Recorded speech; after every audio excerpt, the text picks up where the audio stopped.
Hello everyone, welcome to raw SSC. आज हम discuss करने वाले हैं सीजीएल मेंस 2024 का 18 जनवरी को जो पेपर हुआ था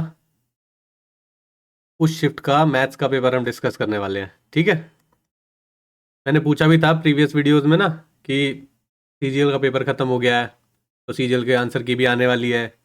तो आंसर की भी आ गई है, तो मैंने पूछा था कि सीजीएल का पेपर डिस्कस करना है, मैथ्स का नहीं करना है, तो आप लोगों ने बोला था कि हाँ डिस्कस कर देना। तो आज हम डिस्कस वही करेंगे, मैथ्स के जो 30 क्वेश्चंस थे 18 जनवरी को जो शिफ्ट हुई थी उसके 30 क्वेश्चंस मैथ्स के जो है वो आज डिस्कस करने वाले हैं। ठीक है, मेरे ख्याल से जैसा मैंने पेपर देखा तो मेरे ख्याल से मैंने 20 क्वेश्चन तो ऑलमोस्ट, जो हमारी रैपिड मैथ्स की जो सीरीज चल रही है ना, रैपिड मैथ्स 1.0 की जो सीरीज चल रही है, 20 क्वेश्चन तो मैं ऑलरेडी करा चुका हूँ सिर्फ 15 क्लास में, क्योंकि हम सेलेक्टिव क्वेश्चन करते हैं। ठीक है, उसी के बेस पे कॉन्सेप्ट सीखते हैं। अभी तो सिलेबस पूरा भी नहीं हुआ है, क्योंकि अभी तो अगर एडवांस मैथ की मैं बात करूं तो ज्योमेट्री, ट्रिग्नोमेट्री, नंबर सिस्टम, ठीक है, मेंसुरेशन की जो फिगर्स रहती हैं कुछ, तो इन सब पे तो अभी काम ही नहीं हुआ है। 15 क्लासेस में ये सारी चीज़ें कवर नहीं कर सकता ना इतनी, क्योंकि एक ही क्वेश्चन मैं ले रहा हूँ एक चैप्टर का, तो एक एक में क्वेश्चन में कितना हो जाएगा, थोड़ा सा लेंदी होता है। ट्रिगो भी लेंदी है, ज्योमेट्री भी लेंदी है, मेंसुरेशन की इतनी सारी फिगर है, सिलेंडर है, कोन है, हेमिस्फेयर है, स्फेयर है, फिर 2D में आ जाओगे तो स्क्वायर है, रेक्टेंगल है, रोम्बस है, पैरेललोग्राम है, ये सारी चीज़ें तो है ही। एक क्वेश्चन में तो डिस्कस हो नहीं सकता, तो वो क्वेश्चंस भी लिमिटेड लिए थे। अगर वो चीज़ पूरी हो जाएगी तो फिर पूरा पेपर आपका रैपिड मैथ्स 1.0 सीरीज में से आएगा ही आएगा। ठीक है, ऑलमोस्ट इतने क्वेश्चन है, देखते हैं कि कितने क्वेश्चन लगते हैं। कि 20 क्वेश्चन, मेरे ख्याल से 20 क्वेश्चन के आसपास तो 15 क्लासेस में हिट हो गए हैं उसमें। ठीक है, उस सब के कॉन्सेप्ट में सिखा चुका हूँ, उस टाइप का क्वेश्चन भी करा चुका हूँ ऑलमोस्ट। ठीक है, तो यही चीज़ मैं आपको बताना चाह रहा था कि ये सीरीज जो हम कर रहे हैं ना, फटाफट सिलेबस खत्म होगा और फटाफट उसी में से क्वेश्चन आएंगे। ठीक है ना, प्रैक्टिस के लिए भी वही 15 क्वेश्चन बहुत होते हैं। मैंने आपको पहले कहा था कि और क्वेश्चन करने की जरूरत नहीं है अभी शुरुआत में। अब जब आगे दोबारा देखोगे ना, अब सीरीज को क्लास 1 से स्टार्ट करोगे तो आपको पता चलेगा कि इसमें जो कितने क्वेश्चन आए थे ना, इतने तो मैं करा चुका हूँ 15 क्लास में। सिर्फ 15 घंटे की क्लास, ऑलमोस्ट 1 घंटे की तो क्लास भी नहीं होती है, कुछ क्लासेस तो 40 मिनट, 45 मिनट, 50 मिनट में खत्म हो जाती हैं। 15 घंटे में से अगर आपका सीजीएल का इतना पेपर भिड़ रहा है, तो अगर पूरा हो जाएगा रैपिड 1.0 सीरीज को पूरी कर लोगे मैथ्स की, तो फिर तो अलग ही लेवल पे पहुंच जाओगे आप लोग, है ना। तो देखते हैं कौन से क्वेश्चन आए हैं, कौन सा टफ है। अब दूसरा मैं इसमें ये भी सिखाऊंगा कि अटेम्प्ट कैसे करना था पेपर। एक बार थोड़ा सा ना ग्लिम्स दे देता हूं मैं कि अटेम्प्ट करने का तरीका क्या होगा इस पेपर का ना, क्योंकि क्वेश्चन तो सारे सॉल्व कर सकते हैं। ठीक है, लाइन वाइज करते चले जाएंगे, सारे सॉल्व हो जाएंगे, लेकिन ये नहीं पता चलेगा जब पेपर में बैठते हैं तो अलग सिचुएशन होती है, उस टाइम पे सारे लाइन वाइज सॉल्व नहीं किए जाते। ठीक है, कोई टीचर भी होगा ना, वो भी लाइन वाइज सॉल्व नहीं करेगा। एक पैटर्न होता है, क्या नाम है, पेपर सॉल्व करने का। तो आज उस तरीके को भी देखेंगे कि हम किस बेसिस पे स्किप करते, किस बेसिस पे मार्क फॉर रिव्यू करते, और वो सब चीज़ें करते। ठीक है, स्टार्ट करते हैं। क्वेश्चन नंबर 1 है, बोल रहा है find the value of Y if, एक इक्वेशन ये रही, एक इक्वेशन ये रही, और एक इक्वेशन ये रही।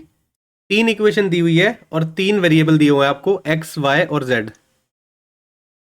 क्या हमने ये चीजें नहीं की हुई? अगर x plus Y is equal to 6 है, या कुछ भी है, एक वेरिएबल के इक्वल एक इंटीजर दिया हुआ है, x minus Y is equal to 10 है, दो इक्वेशन है और दो ही वेरिएबल है, क्या इनको हमने सॉल्व नहीं किया हुआ? तो क्या फर्क है इसमें, 3 वेरिएबल दे दिए आपको और 3 ही इक्वेशन दे दी, सॉल्व नहीं हो सकती। सिर्फ आपको इक्वेट ही तो करना है। देखो इक्वेट करते हैं, सिंपल है।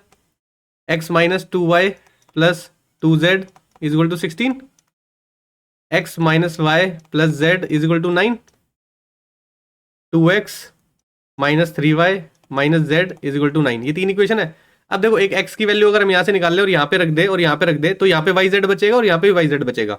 दो इक्वेशन बच जाएंगे आपके पास जो वाई जेड दे रही होंगी, वाई उनको सॉल्व कर देंगे, वाई की वैल्यू निकाल लेंगे वहां से। देखो कैसे आएगी, x की वैल्यू है 16 प्लस 2y माइनस 2z। ये सारी चीजें मैं उधर ले गया हूँ। ठीक है, x की वैल्यू आपको मिल गई, x की वैल्यू यहाँ पे पुट कर दो, 16 plus 2y minus 2z minus Y plus Z is equal to 9। 16 2y minus Y plus Y बचेगा, minus 2z plus Z minus का जेड बचेगा is equal to 9। Y minus Z is equal to 16 उधर जाएगा, minus का हो जाएगा 9 minus 16 minus का 7 बचेगा। एक ही इक्वेशन बच गई देखो। ठीक है, इसमें आप x की वैल्यू रखते हैं, 2 आपको दिया हुआ है, 2 ब्रैकेट x की वैल्यू कितनी है 16 plus 2y minus 2z minus 3y minus z is equal to 9। Solve कर लो इसको, 16 दूनी 32 प्लस 2 दूनी 4y माइनस 2 दूनी 4z minus 3z sorry 3y minus z is equal to 9। 4y में से 3y गया, y बचेगा minus 4z minus z minus का 5z बचेगा, 9 माइनस 32 यहाँ पे आ जाएगा, कितना बचेगा y minus 5z is equal to minus का 23 बचेगा। ठीक है, अब देखो हमें y बचाना है, z को एलिमिनेट कर देते हैं। z को एलिमिनेट करने के लिए देखो यहाँ पे 5z है, यहाँ पे भी 5 बना लेते हैं, इसको 5 से मल्टीप्लाई कर दोगे तो 5y minus 5z is equal to minus का 35 आ जाएगा। वही 5 सारे साइड मल्टीप्लाई करेंगे ना, मल्टीप्लाई कर लिया इक्वेशन को, इस इक्वेशन को यहाँ पे पुट कर लो, y minus 5z is equal to minus का 23। सब्ट्रैक्ट कर दो दोनों को, ये माइनस हो जाएगा, ये प्लस में कन्वर्ट हो जाएगा, ये प्लस में कन्वर्ट हो जाएगा, ये कट गया, 5 में से y गया, 4y बचा, यहाँ पे कितना बचा माइनस का 12 बचा, y की वैल्यू कितनी आ गई -12/4 इज इक्वल टू माइनस का 3, यानी कि ऑप्शन बी आपका सही आंसर था इसमें। अब ये तो मैंने आपको सारा सॉल्व करके दिखाया है, लिख के दिखाया है। ठीक है, क्वेश्चन में फटाफट करते हो ये सारी चीजें कि ये इधर हो रहा है, इधर एलिमिनेट कर लेते हैं, फटाफट वैल्यू पुट करते हैं। ठीक है ना, तो ये मैं जो आज सॉल्व कर रहा हूँ वो बेसिक तरीका सिखा रहा हूँ आपको सब चीजों की, बेसिक तरीके से भी ना पेपर सॉल्व किया जा सकता था। हर चीज में ट्रिक्स की जरूरत नहीं होती है, कुछ चीजों में ट्रिक्स भी बता दूंगा जब आपको बेसिक कॉमन सेंस डेवलप हो जाएगी ना आपकी, कि क्वेश्चन देख के भी ना आंसर आ जाता है। अब इसमें सॉल्व भी करना था तो सॉल्व कर दिया हमने, कोई ट्रिक नहीं लगा रहे हैं। ठीक है, नेक्स्ट क्वेश्चन देखते हैं। सिंप्लीफिकेशन करने को बोल रहा है, क्या आपने ये नहीं किया हुआ, अगर 2/10 लिखा हुआ है तो आप काटते हो ना 1/5, अगर आप a/a² लिखा हुआ है तो a से 1 काटते हो ना। यहाँ पे अगर 2x² लिखा हुआ है इज इक्वल टू 2x³ लिखा हुआ है तो 2 पावर यहाँ है, एक को ये काटते हो ना, हमेशा काटा पीटी तो करते ही रहते हो, यहाँ पे भी तो काटा पीटी करनी है। देख लेते हैं, एक को काट लेते हैं पहले, a की पावर 7 है, नीचे 9 है, तो नीचे की पावर 2 बचेगा, भाई 7 तो कट गई, नीचे क्या बचा a² बचा। अब देखो ये सारी चीजें एक लाइन में लिखी हुई है तो ये ऊपर जाएगा, तो a की पावर क्या हो जाएगी -2 हो जाएगी, किसमें है -2 इसमें है, और कोई चेक ही नहीं करना, हो गया सॉल्व। तो ऐसे पेपर में देखते हैं। अब ये तो मैंने आपको फिर भी काट के दिखाया है साफ, जब आपको कैलकुलेशन करने की आदत हो जाएगी तो आपको साफ दिख रहा होगा, 7 पावर कट जाएगी, 2 ऊपर चल जाएगी, माइनस का 2 बचेगा, माइनस का 2 यहाँ पे टिक लगाओगे, आगे बढ़ जाओगे।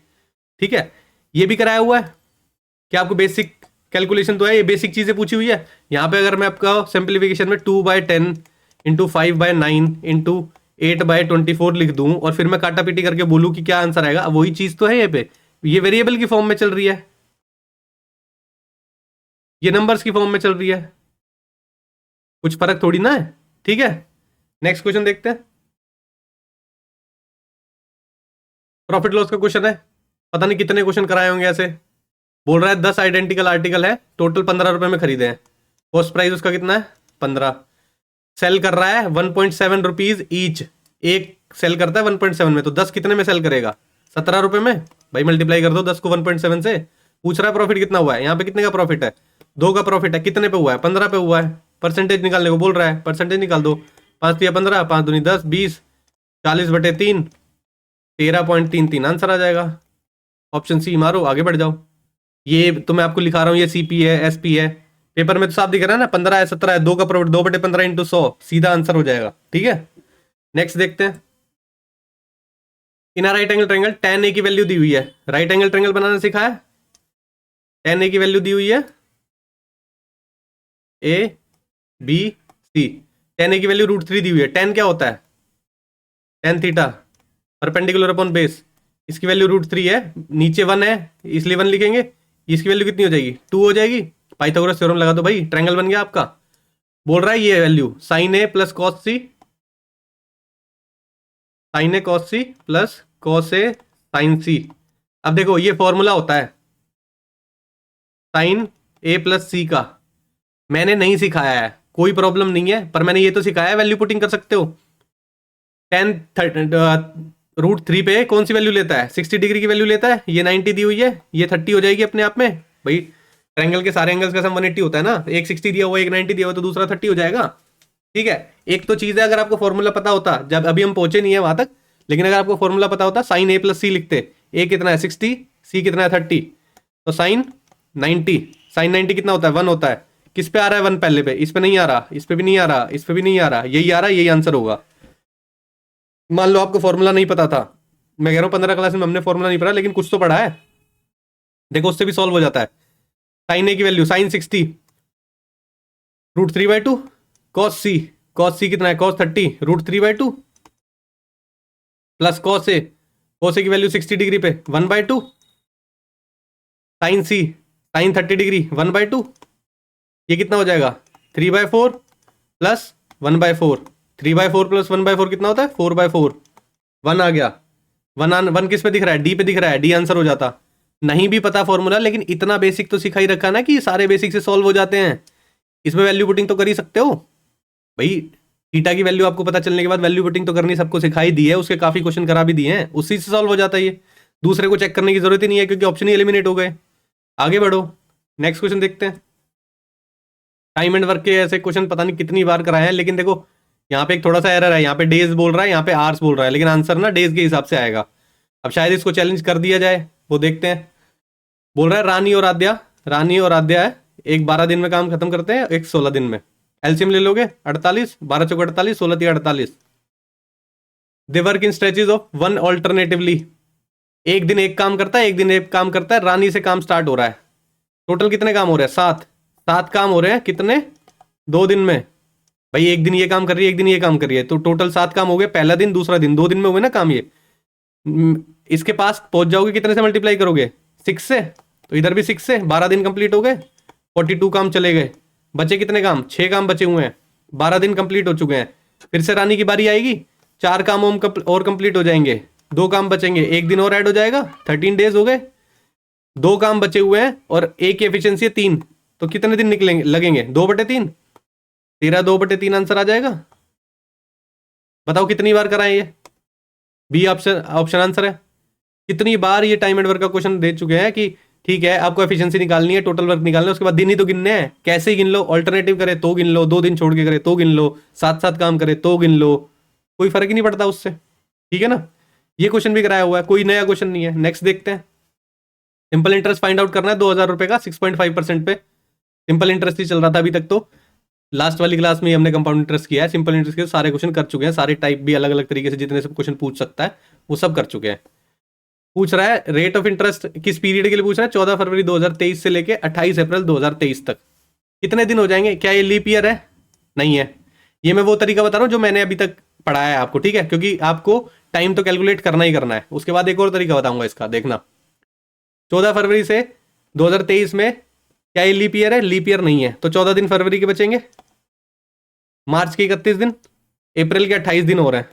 कितने दिन हो गए टोटल, 8 9 9 4 13, 3 2 5 6 73 दिन हो गए टोटल। एनपीआर लगा दो 2000, 6.5%, 73/365। भाई जब मंथ्स में कैलकुलेट करते हैं तो डिवाइड बाय 12 करते हैं, जब डेज में कैलकुलेट करोगे तो डिवाइड बाय 365 करोगे। लीप ईयर नहीं है इसलिए 365 लिखा है। ये 0 आ गया, 3 0 से 3 0 कैंसिल कर दो, 65 दूनी 130 इंटू 73/365। ठीक है, ये कितने पे जा रहा है, 5 पे जा रहा है। 7 5 से 35, 5 3 15, 365 बन जाएगा। 5 से काटो, 5 दूनी 10, 5 6 30, 26 आंसर आ गया। ऑप्शन सी आंसर था। दूसरा क्या किया हुआ है इसमें, देखो अगर कॉमन सेंस लगाओ ना, थोड़ा सा दिमाग लगा के चलो, तो इसकी जरूरत ही नहीं पड़ रही है टाइम की। कैसे बताता हूं, 2000 रुपये है, 6.5% का रेट है, इंटू 10 और नीचे आ जाएगा, पॉइंट हटा दो। ठीक है, 3 0 से 3 0 कट गया, 65 दूनी 130। 130 में क्या आ रहा है, 13 आ रहा है, 13 एक प्राइम नंबर है। मैं कह रहा हूं कुछ कितने भी दिन थे, क्या ये 365 को काट देगा, 365 को नहीं काट पाएगा ये। ठीक है, तो 13 प्राइम नंबर रहेगा ही रहेगा आंसर में आपका, तो 13 का मल्टीपल आंसर बनेगा। कितने ऑप्शन थे ऐसे 13 के मल्टीपल, एक ही तो है, 13 दूनी 26। काउंट ही नहीं करने दिन, लीप ईयर देखना ही नहीं है। फरवरी में कितने दिन होते हैं, मार्च में कितने दिन होते हैं, कितने दिन होते हैं, मतलब ही नहीं है। अगर दिमाग लगाते ना तो इस तरीके से होता है ये क्वेश्चन, लेकिन इसमें भी कोई प्रॉब्लम नहीं है। मैंने इसलिए ही कराया क्योंकि हम बेसिक तरीके से चीजें सीख रहे हैं, तो इसमें भी कोई प्रॉब्लम नहीं है। लेकिन जब आप धीरे धीरे धीरे उसको मास्टर करते हो ना, उस स्किल को, तो आपको ऐसे चीजें दिखने लगती हैं। अब हर चीज में मल्टीपल देखना शुरू मत करना, क्योंकि मैंने अभी तक एक भी क्वेश्चन मल्टीपल देख के नहीं करवाया है। ठीक है ना, लेकिन आपको बाद में ना ये पता चल जाएंगी चीजें कि इसमें मैं मल्टीपल देख सकता हूँ, प्राइम नंबर है, कट नहीं रहा है, तो ये कॉमन सेंस डेवलप होने लगेगी टाइम के साथ, ठीक है ना। नेक्स्ट क्वेश्चन देखते हैं। प्रोबेबिलिटी का क्वेश्चन है, चैप्टर ही शुरू नहीं किया है क्योंकि मेंस में आता है, प्री के लिए भी पढ़ रहे हैं, लास्ट में मेंस के लिए पढ़ेंगे, तो प्रोबेबिलिटी करा देता। लेकिन प्रोबेबिलिटी में क्या बोल रहा है, let A and B two players who are playing the game to hit the target, target को हिट करना है उनको, दो प्लेयर गेम खेल रहे हैं, ठीक है।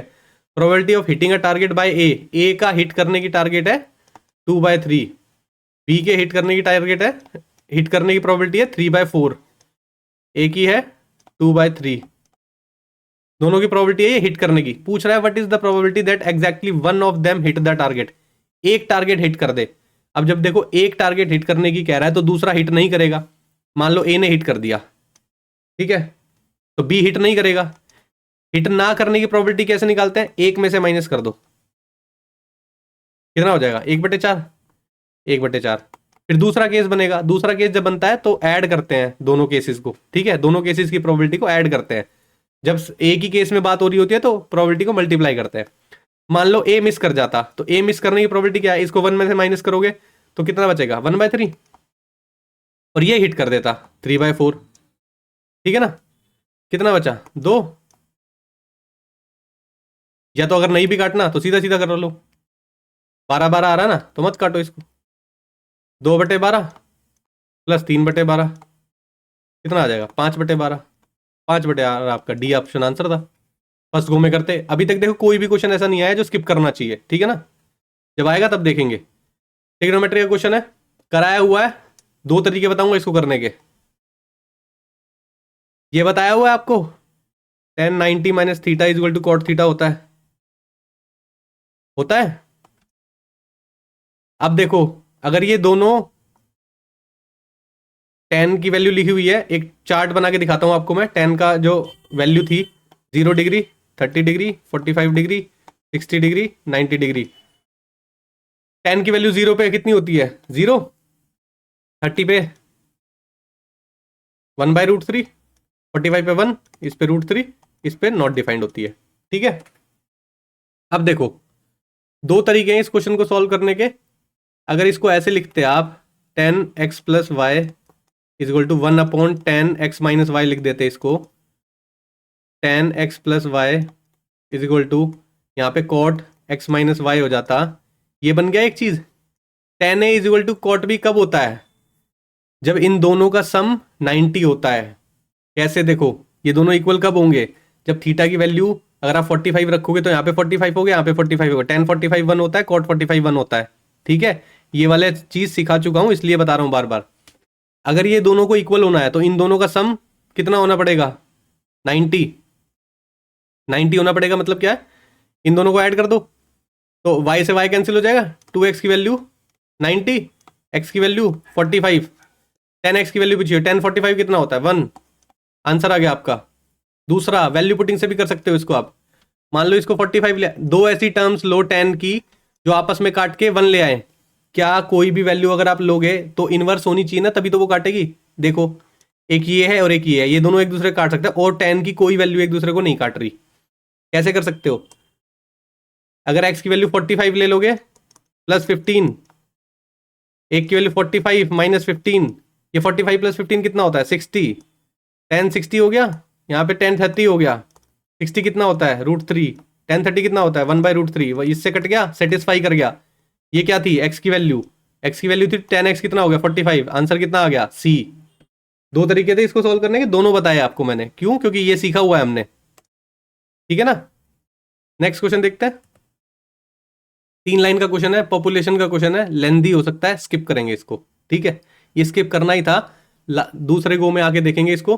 तो अगर आप भी पेपर देते और 3 लाइन का क्वेश्चन दिख रहा है, पॉपुलेशन का क्वेश्चन है, ठीक है, और नंबर्स ना देखो 000 ऐसे 10,000 15,000 20,000 आंसर नहीं आ रहे, अलग अलग आंसर आ रहे हैं, तो माइट भी कैलकुलेटिव हो सकता है, तो बाद में देख लेंगे। नेक्स्ट देखते हैं, सिंप्लीफिकेशन का क्वेश्चन है, क्या फर्क पड़ रहा है इससे, 60% ऑफ 75, 60% ऑफ 75 नहीं कैलकुलेट कर सकते आप, कर सकते हैं, 25 या 75, 25 चौके 100, इससे काटोगे 15, 15 या 45 हो गया, ये एक नंबर है। कितना बड़ा है किससे, 1/5 ऑफ 5, 1/5 ऑफ 25 कितना होता है 5, दूसरा नंबर आ गया 5, ये किससे कितना बड़ा है 40 ही तो बड़ा है। सी आंसर बताओ, इतना सा पूछ रहा है, बेसिक सिंप्लीफिकेशन है ये तो, ठीक है, नेक्स्ट क्वेश्चन स्टैटिस्टिक्स का क्वेश्चन है, थोड़ा सा कैलकुलेटिव होता है इसलिए नेक्स्ट गो में करेंगे इसको। ठीक है, स्टैटिस्टिक्स का क्वेश्चन है, ये भी शायद कैलकुलेटिव हो सकता है। वैसे तो एक फॉर्मूला बेस्ड क्वेश्चन है, ये साफ दिख रहा है, एम्पेरिकल फॉर्मूला पे निकालना है आपको, किसकी वैल्यू, मोड की वैल्यू निकालनी है, लेकिन फिर भी कैलकुलेटिव हो सकता है क्योंकि पॉइंट में भी आंसर दिया हुआ है। तो नेक्स्ट गो में देखेंगे इसको। नेक्स्ट क्वेश्चन बोल रहा है, on the occasion of Republic Day a retail store offer scheme दे रहा है। ठीक है, क्योंकि डिस्काउंट के प्रॉफिट लॉस के क्वेश्चन बहुत कर चुके हैं इसलिए अटेम्प्ट कर रहे हैं इसको। डिस्काउंट मिल रहा है उसको 26% का टोटल परचेज पे, मनीष ने बाय किया इतने का, तो बताओ उसको कितने स्कीम पे कितना बचेगा। भाई जब उसने बाय इतने का किया है तो उसको 26% ही तो बचेगा, 26% निकाल दो इसका, जीरो से जीरो कैंसिल हो गया, 5 दूनी 10, 5 चौक 20, 5 एकम 5, 2 से काट दो 13, 13 एकम 13, एक कैरी गया, 13 चौक 52, 52 एक 53, 533 आंसर आ गया।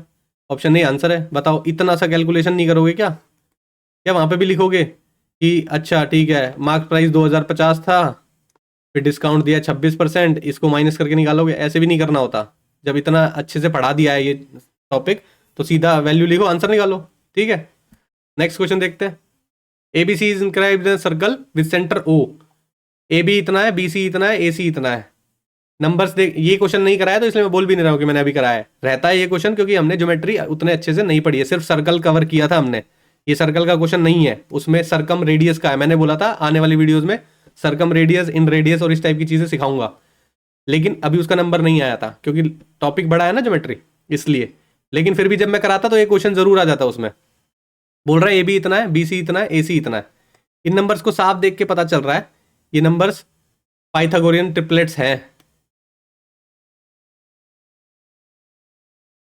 क्वेश्चन ये बोल रहा है। ठीक है, एक की वैल्यू दी हुई है 21, एक की वैल्यू दी हुई है 22 और इसकी वैल्यू दी हुई है 29। जब आपका राइट एंगल ट्रायंगल सर्कल के अंदर हो ना तो उसका सरकम रेडियस पूछे तो उसको हाइपोटेनस का हाफ उसका आंसर होता है। हाइपोटेनस का हाफ 29 का हाफ 14.5, कुछ नहीं निकालना और ये डायरेक्ट आंसर होता है। जब आप करोगे तो आपको पता चल जाएगा ये। ठीक है, जब मैं करवाऊंगा इसका डायरेक्ट आंसर यही है। अब मुझे तो दिख रहा है लेकिन आपको बना के दिखाना पड़ेगा। जब क्वेश्चन इस तरह से दिखता तो मेरे को तो साफ पता था इसका ये आंसर आएगा। ठीक है ना, क्यों, क्योंकि ये सब चीजें राइट एंगल ट्रायंगल में कैसे एक्ट करती हैं, नॉर्मल अगर इक्विलेटरल ट्रायंगल हो तो कैसे एक्ट कर रही है, वो जब चीजें आप समझ लोगे तो आप भी डायरेक्ट आंसर लगा दोगे। तो मैं भी यही बताना चाह रहा हूँ, देखो टफ टफ करके ना सारे 6 महीने मैथ्स पढ़ते रहते हो, टफ क्वेश्चन करते रहते हो, क्वेश्चन क्या आता है नॉर्मल सा और उसी में सिली मिस्टेक कर जाते हैं बच्चे, पूरे नंबर नहीं लाए जाते। इस बार तो बहुत बच्चों के बहुत पूरे नंबर आए हैं क्योंकि क्या है ना बच्चों ने उस लेवल की प्रैक्टिस कर रखी है। लेकिन क्या है बहुत टाइम बाद समझ में आया बच्चों की पेपर कैसे डिजाइन होता है। अब मुझे कैसे पता था कि 15 क्लासेस में इतने सारे क्वेश्चन आ जाएंगे उसके अंदर, कोई पैटर्न तो है ना जो पकड़ा हुआ है, वही मैं आपको सिखा रहा हूँ, तो वही सीखेंगे आगे भी। नेक्स्ट क्वेश्चन सिंप्लीफिकेशन क्वेश्चन दिया हुआ है, इससे आसान क्वेश्चन क्या लोगे बताओ। 4 का क्यूब कितना होता है 64, जीरो तो जीरो ही है, इसको काट दो 11 हो जाए, 11 का स्क्वायर कितना होता है 121 माइनस 8 प्लस 7 6 42, 8 चला गया इसमें 56 बचा, 42 है 56 है 121 है, इन दो तीनों को ऐड करना है 6 7 8 9, 5 4 9 2 11, 219, ऑप्शन सी आंसर। और बताओ क्या है, कुछ है ही नहीं क्वेश्चन में। नेक्स्ट देखते हैं, बताओ इतना आसान question. Sum of money distribute किया है 3 फ्रेंड्स में PQR में, इस रेशो में किया है। P कितने ज्यादा मिल रहा है, 1500 ज्यादा मिल रहा है R से। P है, Q है, R है, 5 है, 3 है, 4 है। P को कितना ज्यादा मिल रहा है, 1500 ज्यादा मिल रहा है R से। यहाँ पे P को कितना ज्यादा मिल रहा है, 1 यूनिट ज्यादा मिल रहा है, 1 यूनिट की वैल्यू 1500। पूछ रहा है Q का शेयर कितना है, Q की यूनिट कितनी है 3, 3 यूनिट की वैल्यू 4500। आंसर आ गया ऑप्शन डी। बताओ ओरली क्वेश्चन होने वाले हैं ये, आपको तो लिख के दिखा रहा हूँ ताकि आपको याद आ जाए कि मैंने कराया हुआ है ये क्वेश्चन ऐसे। ठीक है ना, नेक्स्ट क्वेश्चन देखते हैं। एवरेज ऑफ 91 इवन नंबर्स, मैं कह रहा हूं मैंने इसका फॉर्मूला नहीं बताया, ठीक है मान लेते हैं। वैसे इसका फॉर्मूला होता है n+1। नेचुरल इवन नंबर्स जो 1 2 से स्टार्ट हो गया उसका एवरेज पूछा होता है ना, तो उसका आंसर n+1 होता है, तो यानी कि इसका आंसर 92 आएगा। मान लो मैंने नहीं बताया ये अभी तक, ठीक है, लेकिन मैंने एवरेज तो पढ़ाया बहुत अच्छे से। पूछ क्या रहा है 2 4 6 8 ऐसे 91 तक का एवरेज बता दो। आपको लास्ट का नंबर नहीं याद आ रहा, ठीक है, लेकिन आप ये तो बता सकते हो अरिथमेटिक इक्वेशन, अरिथमेटिक सीरीज चल रही है ये, तो लास्ट टर्म कितनी होती है a+n-1 इंटू डी। 2+n-1 कितना है 91 - 1 90, डी कितना है, दोनों के बीच में डिफरेंस 2, लास्ट टर्म आ जाएगी 180 और 2 182, तो यानी कि यहाँ पे 182 है। एवरेज पूछ रहा है इसका। अब इन सब का सम कर सकते हो आप। समेशन का फॉर्मूला, SN का formula n/2 bracket 2a plus n-1 into D. ये लगाओगे समेशन आ जाएगा, डिवाइड बाय 91 कर देना, आंसर आ जाएगा। ठीक है ना। लेकिन ये साफ पता चलता है कैसे, देखो इसको प्रूव करने के लिए ना ये सब चीजें भी नहीं होते। अगर किसी ने थोड़ा बहुत पढ़ा हो ना कैसे होता है, 2 और 4 ले लेते हैं, मान लो 2 ही नंबर थे, ठीक है, 4 2 6, इसका एवरेज निकालोगे डिवाइड बाय 2, क्योंकि 2 ही नंबर है। एवरेज कितना आया, 3 आया एवरेज। 2 नंबर थे, एवरेज आया 3। आगे और देखते हैं, 2 4 6, 6 और 4 10, 2 12, 12/3, एवरेज आया 4। 3 नंबर थे, एवरेज आया 4, तो यहाँ पे 91 नंबर है तो एवरेज आएगा 92। आंसर आ गया। यहाँ से भी चेक कर सकते हो। कॉमन सेंस वाली चीजें होती है। आज के टाइम पे ना SSC में उस लेवल के क्वेश्चन बनने बंद हो गए हैं। थोड़ा सा कॉमन सेंस अगर लगती है ना, ये सब चीजें अगर आपके कोर्स में इंक्लूड हो ढंग से, कि आपको कॉमन सेंस डेवलप करना सिखाया जाए, क्वेश्चन को उस तरीके से पढ़ना समझना सिखाया जाए, तो आपको ना हर क्वेश्चन सॉल्व करने की जरूरत नहीं पड़ेगी। ठीक है, नेक्स्ट क्वेश्चन देखते हैं। एवरेज का क्वेश्चन है, ये तो किया भी हुआ है एग्जैक्ट।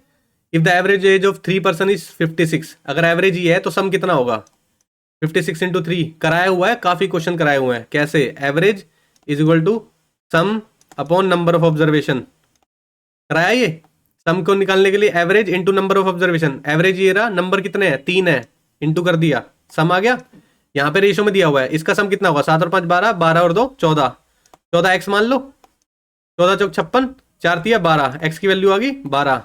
ठीक है, पूछा क्या है, यंगेस्ट एज, यंगेस्ट कौन है इसमें से, 2 की वैल्यू है यंगेस्ट, तो 1 यूनिट की वैल्यू आपको 12 आई है, तो 2 यूनिट की वैल्यू कितनी हो जाएगी 24, यंगेस्ट कितना हो जाएगा 24, यानी कि ऑप्शन सी आपका सही आंसर हो जाएगा। बताओ क्या मुश्किल था इस क्वेश्चन में।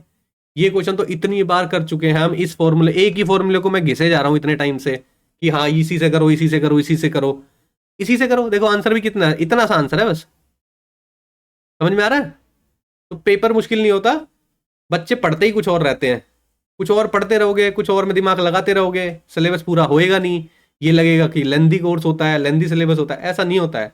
पढ़ना तरीके से आना चाहिए, या जो पढ़ा रहा है उसको आप जज कर पाओ ढंग से कि वो पढ़ा कितना रहा है। ठीक है ना, किस लेवल का पढ़ा रहा है, क्या वो रिलेवेंट पढ़ा रहा है, क्या वो इसलिए पढ़ा रहा है कि आपको इम्प्रेस कर सके, वो सब चीज़ें देखो आप। ठीक है, लेकिन आपका एक सिंगल मोटिव है कि आपको सिलेक्शन लेना है। सिलेक्शन लेने का मतलब ये है आपको वो पढ़ाया जाए जो पेपर में आ रहा है उसको सॉल्व कर पाओ। ये नहीं कह रहा हूं मैं कि जो पेपर में आ रहा है उसको एग्जैक्ट कॉपी पेस्ट करके पढ़ा दे कहीं से, उसने पेपर डिजाइन नहीं किया है किसी ने भी, लेकिन आपको वो ऐसा पढ़ाए कि जो पेपर में आता है ना उसको सॉल्व करने की कैपेबिलिटी डेवलप हो जाए आपके अंदर, बस उतना ही काफ़ी है। मुश्किल क्वेश्चन, टेढ़ा मेढ़ा क्वेश्चन, कैट का क्वेश्चन, बैंक का क्वेश्चन, कुछ भी घुमा लो, मैथ्स तो चलती ही रहेगी। ठीक है ना, उस तरीके से मत देखो ना मैथ्स को। ठीक है, नेक्स्ट क्वेश्चन देखते हैं। मान लो इस क्वेश्चन में भी आपको कुछ नहीं आता, प्रॉपर सिंप्लीफिकेशन तो सिखाई हुई है ट्रिग्नोमेट्री की, जब शुरुआत की थी 2 ही चीजें सीखी हमने अभी तक, एक तो वैल्यू पुटिंग और एक ट्रिग्नोमेट्री में सिंप्लीफिकेशन, सिंप्लीफाई करके थीटा की वैल्यू कैसे निकालते हो आप, या एक ट्रायंगल कैसे बनाते हो, राइट एंगल ट्रायंगल में साइड्स कैसे निकालते हो। सिंप्लीफाई कर दो, क्रॉस मल्टीप्लाई कर दोगे, 9 sec theta minus 9 tan theta is equal to sec theta plus tan theta. ये तो निकाल सकते हो, इसमें तो कुछ नहीं लगाया नया फॉर्मूला या नया आइडेंटिटी। सेक थीटा इधर आ जाएगा 8 सेक थीटा, ये 9 उधर जाएगा, 10 टेन थीटा हो जाएगा, sec theta by tan theta कितना हो जाएगा 10/8। सेक थीटा क्या होता है 1/cos थीटा, टेन थीटा क्या होता है sine theta by cos theta, cos theta से कॉस थीटा कट गया, क्या आ गया 1/sin थीटा की वैल्यू आ गई 10/8 यानी कि 5/4। तो साइन थीटा की वैल्यू कितनी हो गई 4/5। ट्रायंगल बना लोगे 4 और 5, भाई साइन थीटा क्या होता है परपेंडिकुलर अपॉन हाइपोटेनस, 4 5 3 ट्रिपलेट हो गया, ये पाइथागोरन ट्रिपलेट।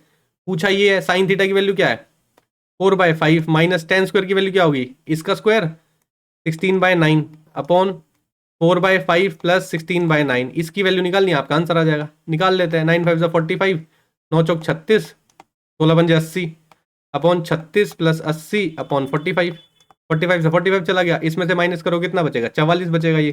ये कितना बचेगा 8 और 3 11, 116 काट दो, 4 से कटो 11, 4 दूनी 8, 4 नीम 36, ठीक है। और इसका माइनस का साइन चल रहा है तो माइनस का साइन आएगा, -11/29 आंसर है।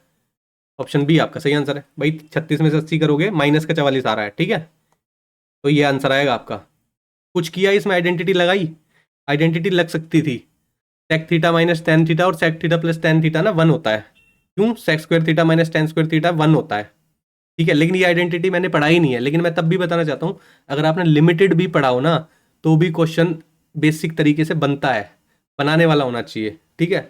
हर चीज़ में ट्रिक्स, हर चीज़ में आइडेंटिटी, हर चीज़ में ये लगा लो, हर चीज़ में वो लगा लो।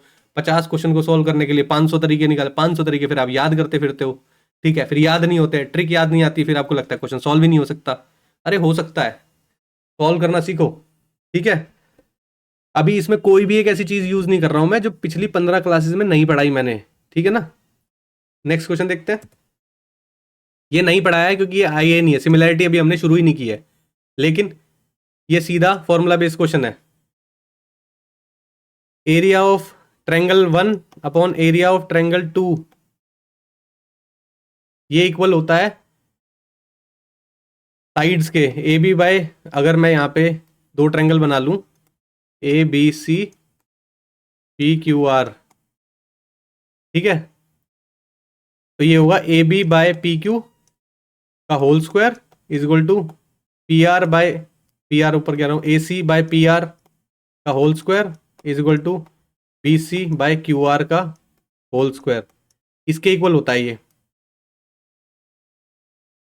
ठीक है। आपको इन दोनों का रेशियो दिया हुआ है 121/225।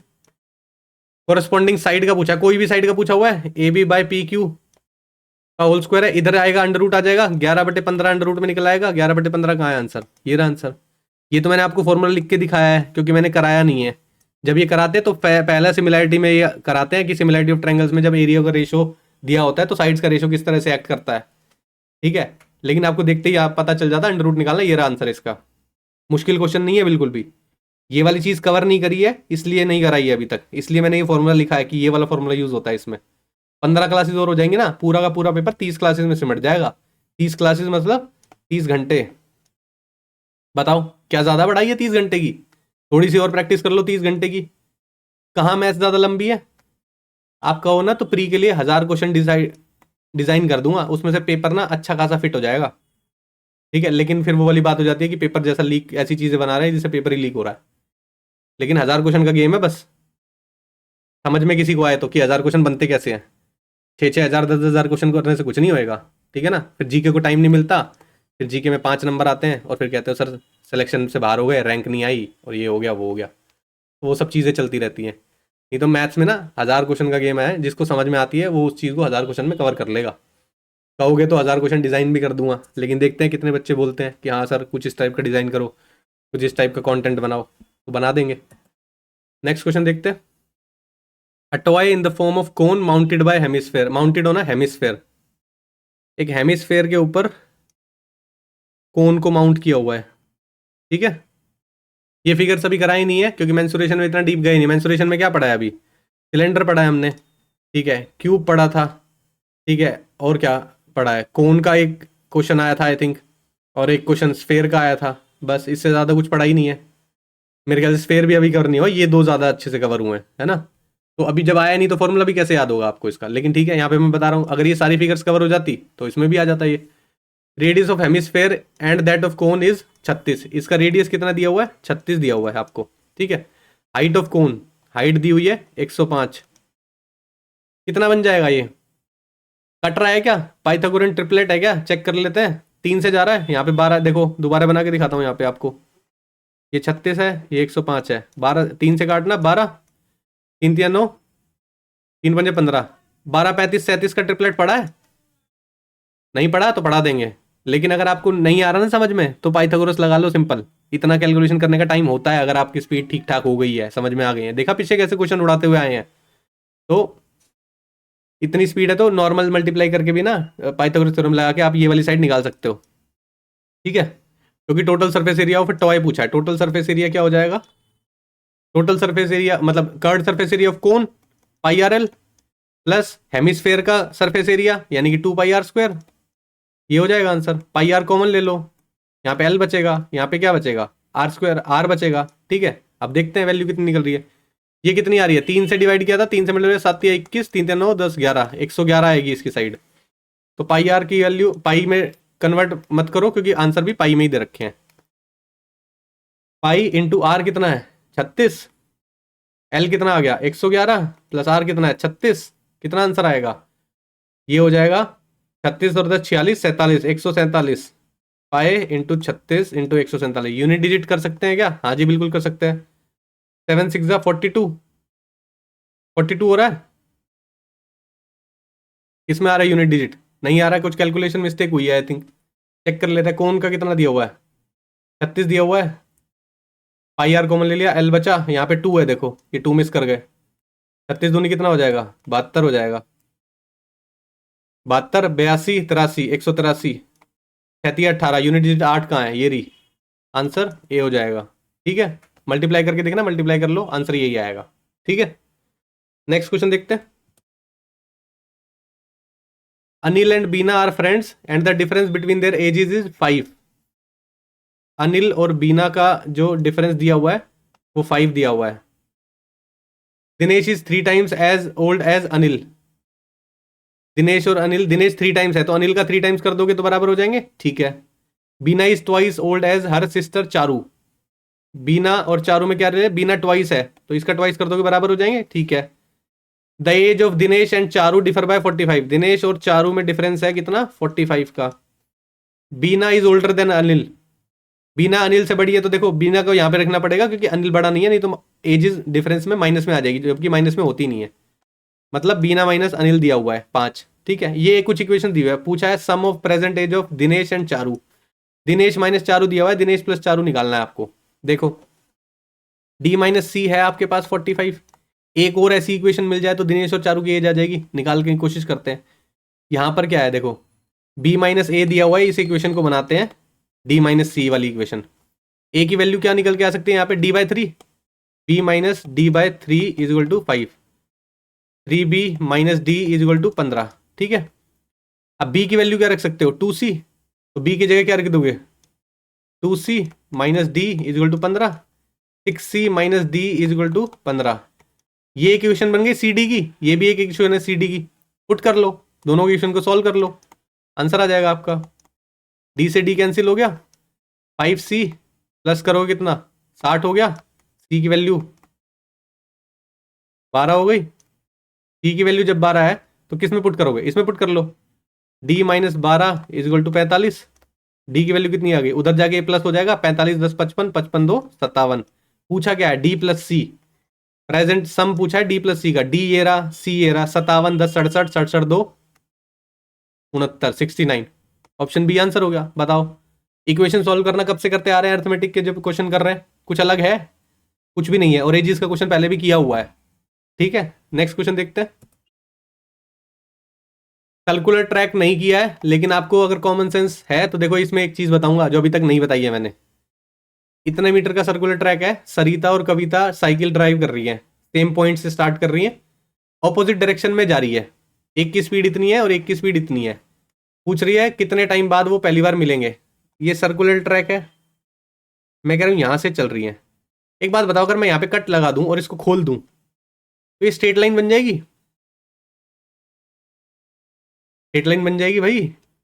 ऑपोजिट डायरेक्शन में जा रहे हैं, एक इधर जा रही थी और एक इधर जा रही थी, तो यानी कि जब इसको खोलोगे तो एक इधर जा रहा होगा और एक इधर जा रहा होगा। जब दोनों एक दूसरे की डायरेक्शन में बढ़ते हैं तो स्पीड प्लस होती है, रिलेटिव स्पीड। बताया था ट्रेन वाले केसेस में या आदमी भागने वाले केसेस में, बताया हुआ ये पहले। अब ये कॉमन सेंस डेवलप होती है तो समझ में आता है, नहीं तो इसको लोग डायरेक्ट बताते हैं कि ऑपोजिट डायरेक्शन में भाग रहे हो तो स्पीड प्लस कर देना। यहाँ पे भी वही केस लगेगा। ठीक है, ट्रेन वाला केस जो है, अब ट्रेन वाला केस लग रहा है तो 2200 मीटर डिस्टेंस है, स्पीड कितनी हो जाएगी रिलेटिव 36, टाइम पूछा है ना 36 किलोमीटर पर आवर में, इसको मीटर पर सेकंड में करोगे 5/18 से कर लो, 18 दूनी 36, 2 से इसको काट दो 1100, 5 से इसको काटे 5 दूनी 10, 5 दूनी 10, 220 सेकंड आ गया। 220 सेकंड कन्वर्ट करो कितना होता है, 3 मिनट हो गए, 180 सेकंड, 3 मिनट हो गए, 180 चले गए, 40 सेकंड और बचे, 3 मिनट 40 सेकंड, आंसर आ गया आपका, यानी कि ऑप्शन डी सही आंसर है। क्या मुश्किल है बताओ, ये करना आना चाहिए बस, खत्म। नेक्स्ट क्वेश्चन देखते हैं। एक्स की वैल्यू दी हुई है, वाई की वैल्यू दी है, X square plus Y square, और इससे आसान क्या लोगे? एक्स स्क्वायर करोगे क्या आएगा? A square plus B square plus 2ab, यानी कि प्लस 2 × 8 × √5। यहाँ पे कितना आएगा? माइनस का 2 × 8 × √5। ये दोनों आपस में कट जाएंगे। ए स्क्वायर प्लस बी स्क्वायर करो, ए स्क्वायर प्लस बी स्क्वायर करो, प्लस कर दो, आंसर आ जाएगा। 8 का स्क्वायर कितना होता है? 64 प्लस 5। इसका कितना होता है? 8 का square 64 plus 5, 64 plus 64 128, 128 plus 10 138। Option A answer. हो गया सिंप्लीफाई, या और करके दिखाएं? भाई एक्स स्क्वायर निकालोगे, 8 प्लस √5 का स्क्वायर लिखोगे। ए प्लस बी का होल स्क्वायर क्या होता है? A square plus B square plus 2 × a × b। Y कितना है? वाई स्क्वायर लिखोगे 8 माइनस √5 का square, a square plus B square minus 2ab। दोनों को प्लस करना है, प्लस करोगे तो ये एक प्लस का है, एक माइनस का है, ये दोनों कट जाएंगे। यही तो बचा, यही तो लिखा हुआ है यहाँ पे, ये रहा और ये रहा। आ गया आंसर। ठीक है, नेक्स्ट क्वेश्चन देखते हैं। मिल्क वाटर का क्वेश्चन कराया हुआ है, उससे ज्यादा तो मुश्किल क्या ही पूछेगा ये। देखते हैं। एक वेसल ए की बात कर रहा है, मिल्क और वाटर का रेशो दिया हुआ है 4:5। एक वेसल बी है, मिल्क और वाटर का रेशो दिया हुआ है 2:1। If x litre of mixture A and mix it with y litre of mixture B। ठीक है, अब जब मिक्स करते हैं तो पहले काम क्या होता है कि मिक्सचर को इक्वल बनाओ। 5 और 4 9, यहाँ पे 9 है, यहाँ पे 3 है। इसको 3 से मल्टीप्लाई कर दोगे तो बराबर हो जाएंगे। 3 दूनी 6 और 3, ये रेशो बन गया। ठीक है, उसके बाद क्या कह रहा है? x litre of mixture A, इसका x लीटर लिया गया है तो इसको x से मल्टीप्लाई कर दो तो ये 4x हो जाएगा, ये 5x हो जाएगा। y litre of mixture B, इसका y पूछा हुआ है तो y से मल्टीप्लाई कर दोगे तो 6y हो जाएगा, 3y हो जाएगा। ये मिक्सचर हो गया। फिर मिक्स कर रहा है आपस में, मिक्स करेगा तो दूध दूध में मिलता है, पानी पानी में मिलतेगा। 4x और 6y, 4x प्लस 6y, ये तो मिल्क हो गया। और दूसरा क्या है? वाटर कितना हुआ? 5x plus 3y, 5x plus 3y हो गया दूध और पानी। मिक्स करने के बाद क्या रेशो बन गया? 8:5 बन गया। दूध 8 है और पानी 5 है। भाई इक्वेशन बन गई, सॉल्व कर दो। क्या बड़ी इक्वेशन है, सॉल्व करने में टाइम लगेगा? बिल्कुल भी नहीं लगेगा। 5 से मल्टीप्लाई करो, 5 चौक 20x प्लस 6 पंजे 30y इजिकल टू 8 पंजे 40x प्लस 8 3 24y। उधर जाओगे ये 20x बचेगा, ये इधर आएगा 6y बचेगा। x बाय वाई की वैल्यू बचेगी 6/20, 3/10, 3/10 आंसर आ जाएगा x/y का, यानी कि x/y का, यानी कि ऑप्शन ए सही आंसर है आपका। बताओ कहाँ मुश्किल है? करवाया नहीं हुआ ये क्वेश्चन? भाई करवाया हुआ है ना, दूध पानी का मिक्सचर वाला क्वेश्चन तो बढ़िया वाला भी कराया हुआ है, जिसको देख के समझ में नहीं आता। दूध पानी का तो मिक्सचर एलिगेशन से भी कराया हुआ है। ठीक है ना, तो नेक्स्ट क्वेश्चन देखते हैं। बोल रहा है find the volume of right circular cone, diameter दिया हुआ है, हाइट दी हुई है। वॉल्यूम है 1/3 pi r square h. Volume of cone होता है क्या आएगा? 1/3 पाई 22/7। आर कितना है? 6, 6 × 6। एच कितना है? 5, 3 दूनी 6, कर लो मल्टीप्लाई, 44, 5 6 30/7, 0 4 3 12, 4 3 12 1 13/7, 7 एकम 7, 7 6 13 6 बचा 62। 7 से कितने पे जाएगा? 62 है। 7 8 56, 6 बचा 0, 7 8 56, 188 समथिंग आ रहा है। एक ही ऑप्शन है, ऑप्शन ए आंसर हो जाएगा। बस पूरा निकालने की जरूरत नहीं है, पूरा निकालोगे तो भी यही आएगा। फिर वॉल्यूम निकालना है, वॉल्यूम फॉर्मूला पता होना चाहिए आपको। जैसे ही कोन कवर करेंगे, कोन का ये फॉर्मूला तो आई थिंक मैं बता भी चुका हूँ आपको एक बार। ठीक है, तो वो वाली चीज भी है, ओके है। नेक्स्ट क्वेश्चन देख, क्या बोल रहा है question? The height of a right circular cone is 63 centimetre. Height दी हुई है राइट सर्कुलर कोन की, and the area of its curved surface is 5 times the area of its base. Curved surface क्या होता है? राइट सर्कुलर कोन की अगर हम बात करें तो कर्ड सरफेस होता है πRL।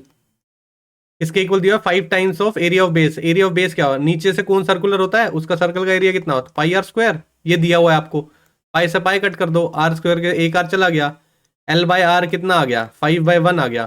कोन ऐसे बना होता है इस शेप में। ठीक है, आपको L5 दिया हुआ है और ये 1 दिया हुआ है, ये रेशो में दिया हुआ है आपको। ठीक है, तो इसको 5x और x लेट कर सकते हो आप, कोई दिक्कत नहीं है। ठीक है, पूछ रहा है वॉल्यूम। वॉल्यूम आपको निकालना है 1/3 pi r square h. 1/3 into pi को 22/7 आर स्क्वायर, इसका स्क्वायर, ये रेडियस है। ठीक है, अब निकाल लेते हैं। ये वैल्यू दी हुई है आपको 63। पाइथागोरस थ्योरम लगाओ। 5x का स्क्वायर इज इक्वल टू 63 का स्क्वायर प्लस x का स्क्वायर। 25x स्क्वायर माइनस आएगा ये इधर x स्क्वायर, 63 का square. 24x square is equal to 63 का स्क्वायर। x स्क्वायर की वैल्यू कितनी आ गई? 63 का स्क्वायर अपॉन 24। आपको आर स्क्वायर पूछा हुआ है, यहाँ पे आर कितना है? x है। आर स्क्वायर कितना हुआ? x स्क्वायर होगा। x स्क्वायर की वैल्यू निकल गई तो डायरेक्ट पुट कर दो। 63 का स्क्वायर है तो 63 इंटू 63 अपॉन 24। हाइट कितनी है? 63। काटा पीटी कर लो। 7 9 से 63, 3 तिया 9, 3 से काट दो 8 पे, फिर से काट दो 4, ये काट दो 11। 63 क्या आ जाएगा निकल के? 63 इंटू 63 इंटू 11/4। कर लो कैलकुलेशन, इतनी सी, क्या फर्क पड़ रहा है? 63 का स्क्वायर निकाल लो। 3 तिया 9, 6 तिया 18, 6 तिया 18, 6 36 और 1 37, 9 8 8 16, 7 8 8 9, 3 9 6 9 इंटू 11 और करना, 11 99, 9 11 66 और 9 66 और 9 75, 7 11 99 और 7 106, 6 कैरी गया 10, 11 तिया 33, 33 और 10 43, डिवाइड बाय कितना है? 4। ये है आपका आंसर आ जाएगा। 4 1 4 नहीं गया, 0 ले लोगे। 4 9 36, 5 बचा, 4 1 4, 1 बचा, 19, 4 चौक 16, 3 बचा, 0 आ जाएगा डेसिमल लगा के 0.75, 1091475। ऑप्शन डी आंसर निकल गया। थोड़ा सा कैलकुलेटिव है लेकिन क्वेश्चन तो सिंपल है। एक इक्वेशन से एल की और आर की रिलेशन दिया हुआ है, उसमें से आर निकाल लो, खत्म बात। उसके बाद तो वॉल्यूम निकालना है। नेक्स्ट क्वेश्चन देखते हैं। सिंप्लीफिकेशन आ गया फिर से। अगर नहीं पता तो देखो, हिट एंड ट्रायल से करते हैं इसको। 4 टाइम्स करना है। ऐसा क्या नंबर होता है जिसके पीछे 6 ही आता रहे? 4 का स्क्वायर करते हैं तो आता है, चलो 4 का स्क्वायर करते हैं, 16 आ गया, 64 आ गया। फिर से करोगे, 4 से इंटू करोगे, 4 चौक 16, 4 से 256 आता है। भाई नहीं आया 4 का, 256 आ गया। लेकिन उसके बाद कौन सा नंबर आता है? ऐसा ज्यादा नहीं बढ़ाना है, 6 आता है। 6 छिक 36, 36 छिक 216, 216 छिक 6 छिक 36, 3 6 कम जाए 6 3 9, 6 दूनी 12, 1296 आ गया। 6 निकल के आ गया 4 से। ऊपर कितना निकल के आ रहा है देखो, क्यूब करना है। मैं कह रहा हूं 10 का क्यूब करते हैं तो कितना होता है? 1000 हो जाता है। 20 का क्यूब करते हैं तो 20 का क्यूब स्क्वायर करेंगे 400, 400 इंटू 20 8000, बड़ा हो गया। 8000 से थोड़ा ही तो कम है, और लास्ट में 9 आना चाहिए। 19 करके देखे क्या? 19 का लास्ट में 9 से मल्टीप्लाई करें 1 आता है, फिर 9 से करते हैं फिर 9 आ जाता है। हाँ जी आ जाएगा, कैलकुलेट करके देख लेना बेशक से। 19 आ जाएगा। 3/57 लिखा ही हुआ है, 42 लिखा ही हुआ है। 19 3 57 होता है, 3 से 3 करेगा 6 7 42, 7 आंसर आ गया। ऑप्शन ए सही है। बताओ क्या दिक्कत है? क्यूब रूट स्क्वायर रूट निकालने का काम करना है, जिसमें और कुछ करना ही नहीं है। नेक्स्ट देखते हैं। ट्रायंगल बोल रहा है, एक ट्रायंगल दिया हुआ है H J K. H J is equal to H K, ये वाली साइड इक्वल दी हुई है एच के, इसके इक्वल दी हुई है। G is point out on H J, G एक पॉइंट है एच जे पे, सच दैट एच जी की बात कर रहा है, यहां से यहां तक की बात कर रहा है। जी के, ये रही जी के, और जे के, ये रहा जे के। यानी कि ये वाली साइड, ये वाली साइड और ये वाली साइड बराबर है। ठीक है, और एक दिया हुआ ये वाली साइड और ये वाली साइड बराबर है। ठीक है, देखते हैं अब क्या पूछ रहा है। What is the degree measure of 2/3 of 2/3 of H G के प्लस जी के जे। एच जी के का मतलब क्या है? एच जी के ये वाला एंगल, और फिर पूछ रहा है जी के जे, जी के जे ये वाला एंगल। ठीक है, देखते हैं क्या आता है निकल के। भाई ये दोनों साइड आपको बराबर दे रखी है, तो ये वाला एंगल और ये वाला एंगल बराबर हो जाएंगे। मान लो इसको ले लेते हैं ए, इसको भी हो जाएगा ए, दोनों साइड बराबर है। आइसोसेलेस ट्रायंगल की प्रॉपर्टी है, सामने वाली साइड बराबर हो तो सामने वाला एंगल भी बराबर होते हैं। ठीक है, ये दोनों होगी। अब ये वाली साइड इसके बराबर है, तो यानी कि ये वाला एंगल और ये वाला एंगल भी बराबर हो जाएगा। ठीक है जी, ये वाला एंगल कितना निकल के आ रहा है? एक्सटीरियर एंगल प्रॉपर्टी पढ़ाई थी। इस एंगल की बात करते हैं तो इसका और इसका सम होता है ये वाला एक्सटीरियर एंगल है इसका और इसका, इस पूरे एंगल का, तो ये हो जाएगा 2a। अब जब ये दोनों बराबर है तो ये भी हो जाएगा 2a। ठीक है, अब देखो ये वाली पूरी साइड और ये वाली पूरी साइड बराबर दी हुई थी, तो ये 2a होगा, ये भी 2a होगा। ठीक है, तो 2a का मतलब क्या है, a यहां पे है तो a ये हो जाएगा, हो गया। अब देखते हैं क्या पूछा हुआ है। अब देखो a 2a और ये भी 2a, तो 5a की वैल्यू कितनी आ गई है, एंगल का सम करोगे 180, a की वैल्यू कितनी आ गई, 5 या 15 और 5 30, a की वैल्यू 36 आ गई।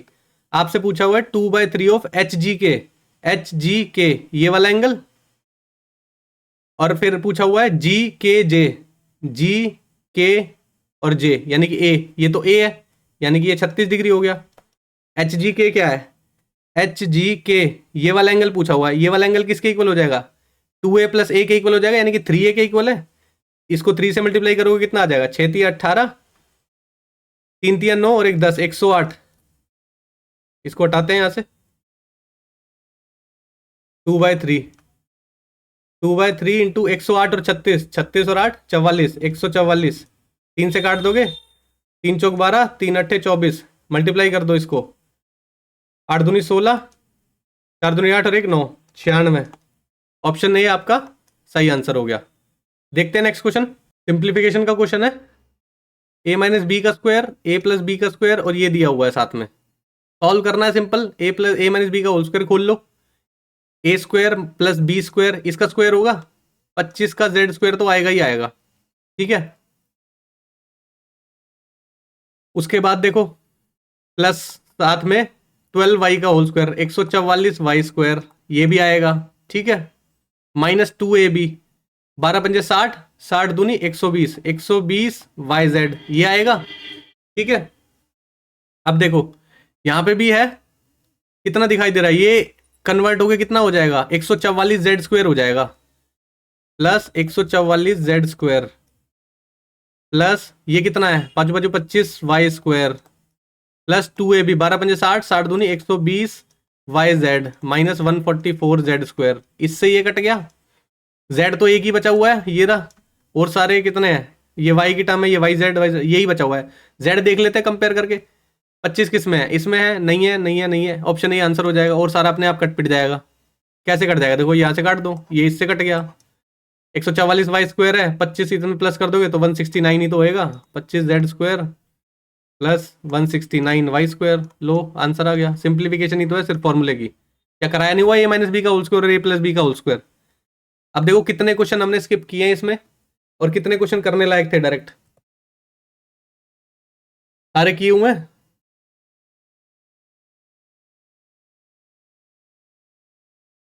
देखते हैं कौन सा क्वेश्चन छोड़ा है हमने, ये छोड़ा हुआ है, स्टैटिस्टिक छोड़ा हुआ है बस, और क्या छोड़ा हुआ है, एक या पॉपुलेशन का क्वेश्चन छोड़ा हुआ है, हाँ यही छोड़ा हुआ है। स्टैटिस्टिक्स करते हैं पहले। अब देखो एम्पेरिकल फॉर्मूला क्या होता है, फॉर्मूला अभी तक बताया नहीं है तो इसलिए लिख देता हूं, mode is equal to 3 median -2 mean. ठीक है, ये इसका फॉर्मूला होता है। अब क्या करना है आपको, इस पर्टिकुलर फॉर्मूले में आपको मोड निकालना है, आपको मीडियन, इस पर्टिकुलर जो सीरीज दी हुई है ना उसमें से आपको मीडियन निकालना पड़ेगा, फिर आपको मीन निकालना पड़ेगा। ठीक है, ये दोनों चीजें निकाल लोगे आपका आंसर आ जाएगा। समझ में आया।